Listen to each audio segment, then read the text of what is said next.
In 2012, Jessica Pierce, PhD, wrote this article called Confessions of a Pet Addict: The Hidden Costs to Animals of the Pet Industry. I believe that I used to be a pet addict for most of my life, but for the past few years, I'd say about 9 or 10 years or so, I've come to think of pet ownership as more than just a hobby. I do think it is an addiction. So I recently came across this article and thought I would make a video about it because I really think that this is true and that you should all be aware of this. That pet ownership is an addiction. I'm just going to share this article with you. I'm going to read it out loud to you. She wrote, "Although I love animals and am a self-diagnosed pet addict, first of all, if you really love animals, you will not own them.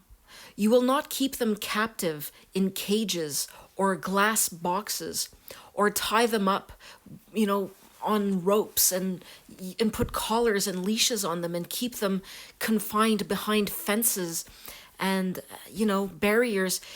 All animals want to be free. All animals suffer in captivity. This is why dogs are always running away from their owners, and cats. This is why my cat jumped out of a window, a 3-story high window, when I accidentally left it open a little too much. And why birds are always flying away from their owners, and why reptiles, butt their noses into the glass. They're trying to get out. Small mammals like hamsters will bite on the bars of their cage trying to get out. They don't like being trapped. And animals exist for their own reasons. They are not on this earth for us. They have their own things they want to do, their own instincts they want to follow. Anyway, if you really love animals, you won't set your pets free because that would be terrible. It would be very cruel to them because most will die if you let them out there into the wild. It's also terrible for the native wildlife to introduce invasive species into environments in which they don't belong. See my video about that. But if you really love animals, you will not purchase them or own them in the first place. You will reject pet ownership. And you will frown upon it, and you will discourage others from owning pets. She wrote that she often feels a vague sense of discomfort, like the whole business of buying and keeping pets isn't as fun for the animals as it is for me or my child. I have spent a few years researching for a book on animals at the end of life, and so I've done a lot of reading about how animals die. And the more I learn, the more uncomfortable my pet addiction starts to feel." It's interesting that she is so open about being a pet addict. I think most people would not be so ready to admit that they are addicted to keeping pets. According to the American Pet Products Association, 62% of U.S. households... Okay, well, this is back in 2012, so these figures probably no longer apply to us now in 2021. All of these numbers, I am sure, have skyrocketed because pet ownership has just become more popular over time. What happens to all these animals when they die? She's talking about when they die. Let's look at dogs and cats, about which at least partial information is available. One survey found that about 3.4 million cats and 2.4 million dogs living in U.S. households died or were killed during 1 year. Now, remember, this was written in 2012. These numbers will be higher today. Of these, 1.34 million cats and 1.6 million dogs were euthanized because of old age or illness. Another 0.13 million cats and 0.21 million dogs were euthanized for other reasons, usually not specified by the survey respondent. No information was given about how the remaining 1.7 million cats and 500,000 dogs might have died. Perhaps accident, illness, old age, perhaps something more unpleasant. What about the birds, fish, reptiles, and small animals? No one really has any idea how these animals die, and no one keeps track. There is no crime in buying a pet and killing it, as long as you don't do it on purpose or with cruel intent. Well, I have known quite a few people in my lifetime who have had fish die on them because they did not change the water in the fish bowl or the aquarium often enough. They didn't feed their fish often enough. One of my kids' parents, the family had a budgie. Recently, I learned that the budgie died because they forgot to feed it. And I wonder how many more people I've known in my life who have had pets die on them because they were neglected and, didn't admit to it. This is very common. People neglect their animals, kids and adults alike torture animals by, keeping nocturnal animals awake during the day when they should be sleeping, and like chinchillas, for example, or hamsters. Anyone who's had a hamster knows they like to sleep during the day. How would you like it if some technologically advanced civilization decided human beings were cute and they wanted to keep you as a pet and brought you onto their spaceship or onto their planet or whatever, and imagine they were nocturnal and wanted to play with you at night when you're trying to sleep. They'd come around, poke you, pick you up, keep you awake. This is torture. Anyway, there are so many different ways animals can be tortured. And as long as you don't do it on purpose or with cruel intent, it isn't a crime. A lot of people torture their animals without cruel intent. They don't realize that what they are doing is torture. And often people just neglect it, but it's not a crime because they don't do it on purpose. They just get busy with other stuff. And they're allowed to do this by law. Millions of small critters that parents buy for their children suffer from profound neglect, languishing and dying in tiny bowls or cages. Goldfish, hermit crabs, gerbils, rats, mice, hamsters, guinea pigs, ferrets, and so on. I am known among the parents of my daughter's friends and classmates as a total pushover, and I can't tell you how many of these parents have tried to foist their unwanted rats, hamsters, and mice on us. My son just isn't that excited by it anymore, they'll say. Or, he just doesn't have time to clean the cage. Wouldn't your daughter like to adopt it? I just would rather not have to take it to the shelter. This has happened to me numerous times. I have taken in somebody's rabbit when they got bored of it, and other animals too. And I am guilty of this as well. When I was a little kid, I wanted every animal under the sun as a pet. And I remember just being so excited to go into the pet store and buy a new animal. And then bringing it home and not really realizing how to properly care for the animals that I was purchasing. I talked about my piranha in one of my previous videos about non-furry animals and how I fed it goldfish. That's all I fed it, were these feeder fish, these goldfish. I thought that was the best thing to do. It isn't. You're actually not supposed to feed them those things, those fish. You're supposed to feed them a varied diet that includes all sorts of things. I had no idea, so I wasn't feeding the fish properly. I was keeping it in a tank that was far too small for it, but I didn't know any better, and my parents didn't know any better, and the people working at the pet store didn't know any better, and if they did, they didn't tell us. What else? I had lizards that I kept in little terrariums that were far too small. I fed them crickets. That's all I fed them. I fed them nothing else. They also need a varied diet. I had no idea how to take care of them. I didn't have a heat lamp for my lizards because nobody told me I needed to have them under a heat lamp. One day, while handling my lizard, it jumped out of my hands because, looking back, it clearly did not like to be handled. It wanted to escape and get as far away from me as possible. And it went running under the couch. And in an attempt to stop it, I put my hand down on its tail, and the tail, the end of it snapped off, just broke off. Eventually, it grew back, but it did not look very nice, and I felt really, really bad about that. I'm sure it was very, very stressful for that poor lizard. I imagine that every day of its life in my care was stressful because I didn't know what the hell I was doing. Just like most kids don't know what the hell they're doing when they are given a reptile.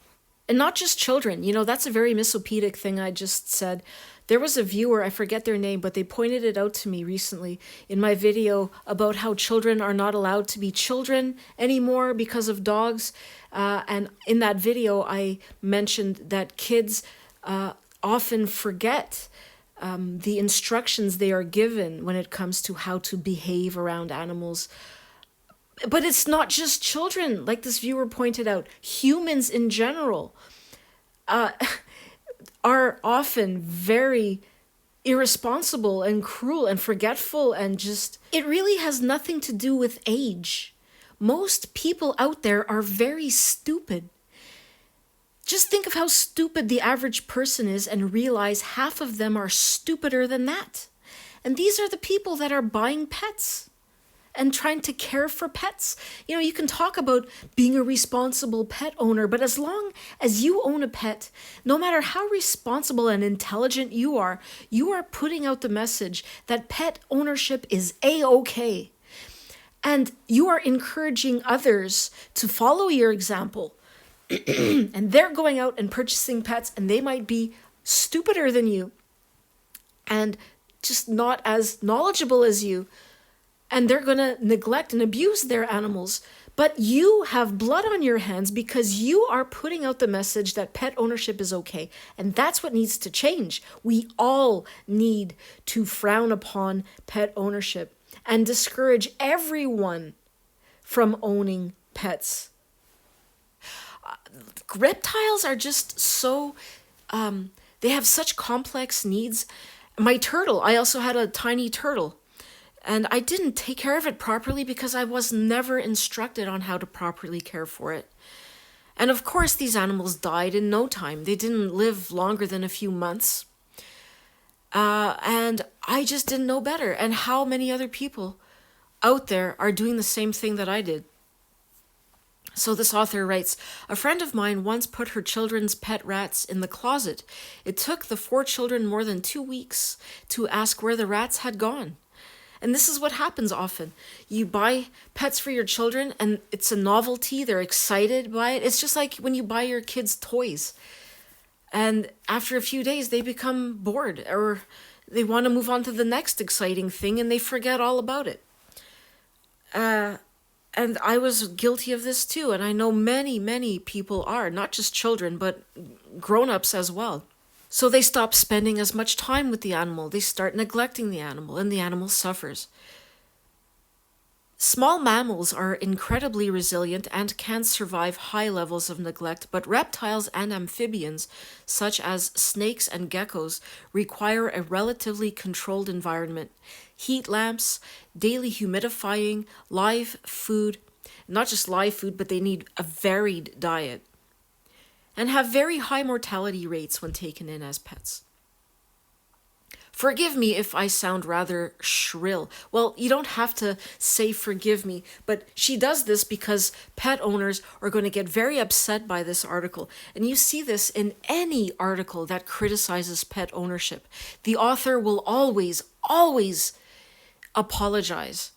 They might say something like, if the article is criticizing dogs or cats, they will start by saying that they are a dog lover or a cat lover and they own cats or they own dogs, but blah, blah, blah. They have to just put that in there so that, they don't offend these pet worshippers who are already offended. If you offer the slightest criticism, they're going to be offended. But they always do this. Forgive me. I'm sorry. No. You don't have to say you're sorry. You don't have to say you love animals or anything like that. You can offer a criticism without saying you're sorry. You can just keep it logical. And anyway, I am speaking here as a guilty party, and it makes me upset. Yeah, anybody, it's okay to be upset by this, and you don't have to be sorry. I have brought a whole slew of pets into my house. We are known in the neighborhood as the farm or the zoo. We did pretty well with rats, keeping them alive for the average pet rat lifespan. But although I tried, I did not do so well with our hermit crabs, which never lived more than a couple of months. I killed inadvertently the salamander that we were babysitting for my daughter's second grade class. I didn't do well with the snake we adopted, though I researched snake care and spent way too much money on lamps and humidifiers and crickets, other such. Lizzie the gecko we kept alive for about 3 years, which seems pretty good, except for the fact that the lifespan of a gecko is about 25 years. I wonder how many people realize that. And even when I did reasonably well with care and keeping, I never quite shook the feeling that every time I stepped into PetSmart, which I did a lot, I was entering the animal version of Walmart, so that shopping was a guilty pleasure, with the emphasis on guilty. Here I was, supporting an entire industry that buys, breeds, and sells animals as nothing more than pieces of property. Within the pet industry, there is a great deal of what you might call collateral damage.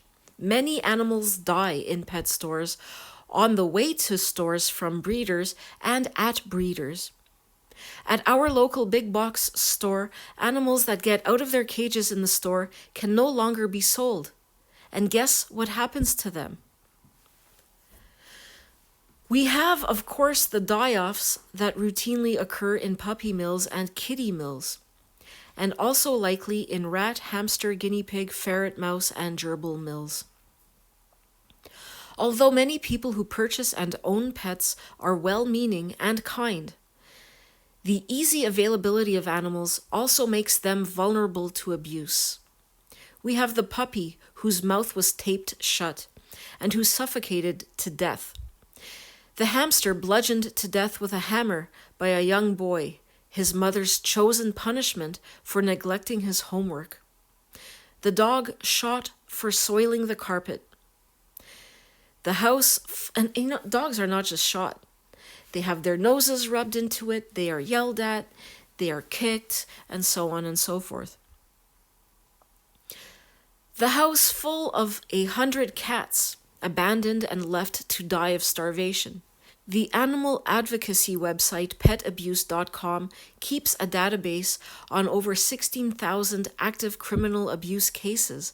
You can search the database by type of animal or by type of abuse: beating, bestiality, burning with caustic substances, that's like acid, and burning with fireworks and fire, choking, strangulation, suffocation, drowning, fighting, hanging, hoarding, kicking, stomping, mutilation, torture, neglect, abandonment, other, poisoning, shooting, stabbing, theft, throwing, unclassified, unlawful trade, unlawful trapping, and vehicular. The way she ends the piece is consistent with how many pet owners justify their behavior if any level of insight starts to intrude on their lifestyle. The people that she criticizes are bad, but she claims to be an ethical pet owner, despite some of her earlier revelations indicating otherwise. You see, there is no ethical way to own an animal that wants to be free. There's no ethical way to own an animal that suffers in captivity, no matter what you do. See my playlist called Dog Ownership is Cruel, where I talk about dogs. As far as cats go, letting them outdoors is cruel because they have a very high risk of being run over by a car, injured, killed by a vehicle, attacked by a wild animal or another domestic animal and injured or killed, poisoned by neighbors, getting lost, starving, freezing to death. The list goes on and on. And keeping your cat indoors is also cruel because the cat longs to be free. It spends its days staring longingly out the window at birds, at the street, wishing it could go outside to hunt, to live like its wild ancestors did, free in the wild. But because we domesticated these animals, they do not belong in the wild any longer. But they don't belong in our homes either. There is simply no place for dogs or cats in this world. I'm talking about domestic dogs and cats. They do not belong in this world. No matter what you do with them, if you set them free, it's cruel. Not to mention, like I said at the beginning of this video, terrible for local wildlife. Dogs have driven 12 animal species to extinction and are contributing to the extinction of about 200 more animal species. Cats have contributed to the extinction of 63 animal species, and they are helping to drive a further 400 animal species to extinction. So letting them out into the wild, setting them free, is a very, very irresponsible thing to do if you care about animals. Even if you don't care about animals, it's just hugely irresponsible. It is unethical. It is not the right thing to do, but keeping them captive isn't responsible or ethical or loving either.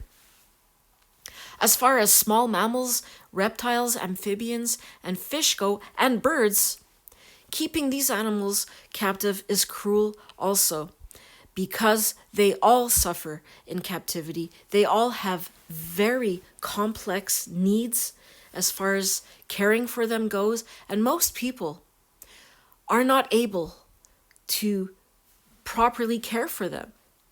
And even those who think they are doing a great job, in most cases probably aren't. And even if you do provide them with everything they possibly need, they are still stuck in a cage or a box and living unnaturally. The thing that helped open my eyes to this cruelty and insanity of pet keeping is to imagine myself being taken in by an alien species, an alien race that is much more technologically advanced than we are, plucking me up out of my environment, or not even, let's say breeding humans selectively for certain traits, choosing those among us who are the most docile, who have particular traits, physical characteristics, breeding us for our body shape or eye color, and keeping us trapped in, it doesn't matter how large the cage or the glass box is, but keeping us trapped for their amusement, for their entertainment, to provide them with companionship, so they can rub us and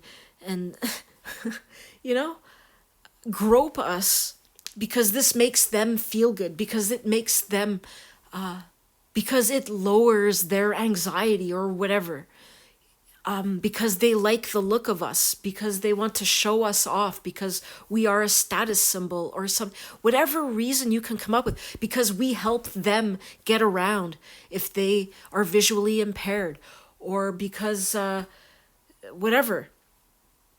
We provide some sort of assistance to them. We can open jars for them or fetch the remote for them or whatever, It's wrong to exploit any living creature.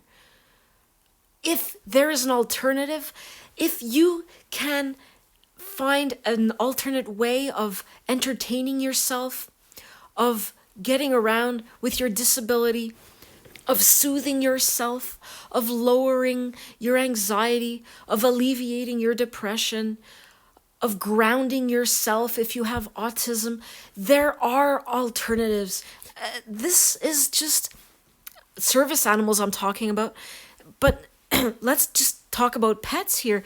Most people keep pets because they want to be entertained. They want to feel excited, so going to a pet store, purchasing an animal makes you feel excited, but it is so wrong. Do something else for that rush.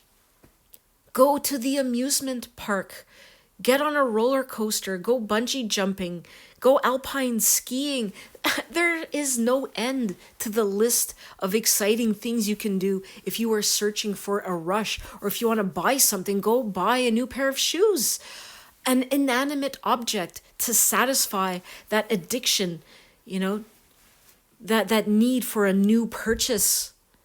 And if you need something to care for, if your purpose for buying a pet is because you want to nurture something, but you don't want to have kids, go out and volunteer with children. If you don't like kids, volunteer with the elderly or with people of all ages, adults. You can help the disabled.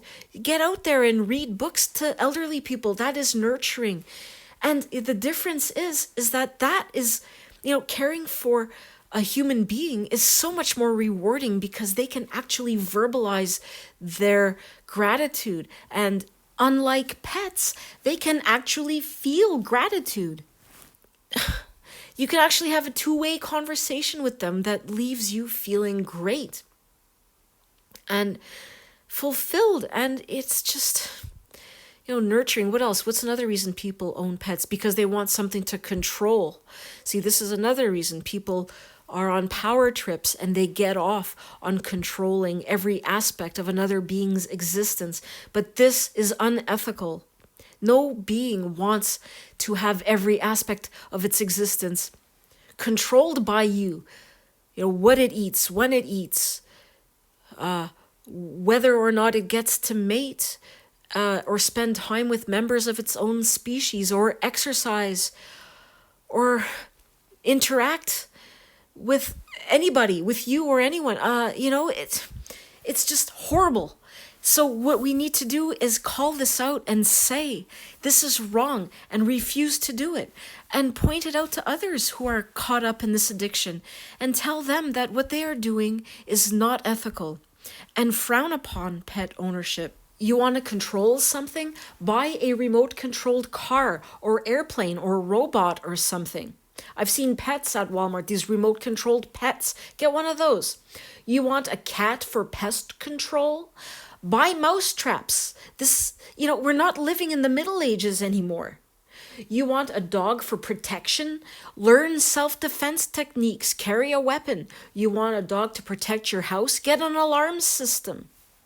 We all need to reject the idea that it is okay to own animals.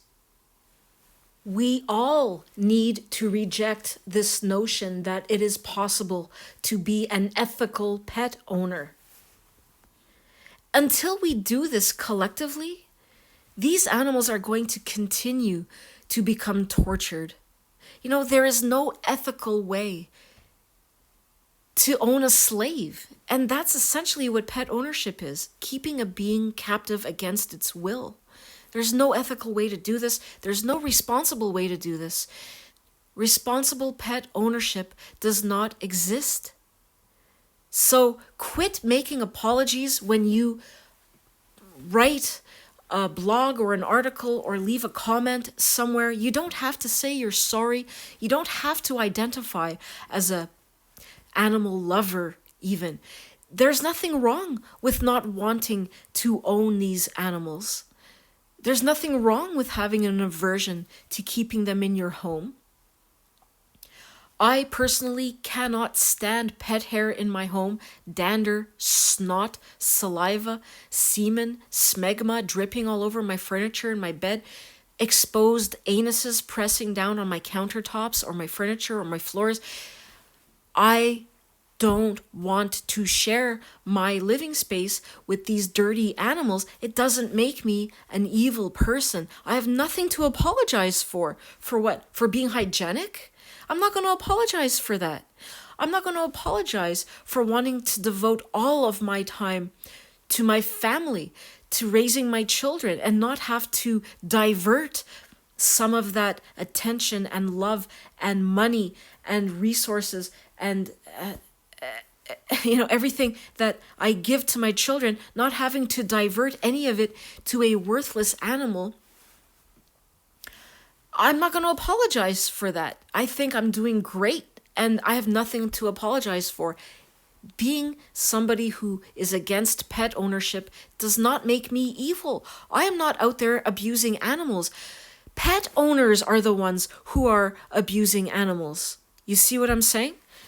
I just want nothing to do with them. I want you to keep your pets as far away as possible from me. I don't want them in my home. That's not being cruel to animals. Those who are cruel to animals are the owners. So that's about all I have to say about this article. Please share your thoughts in the comments. I look forward to reading them. Thanks for watching, everyone. Please share this video. Let's raise awareness. That's the only way we will ever achieve a pet-free future.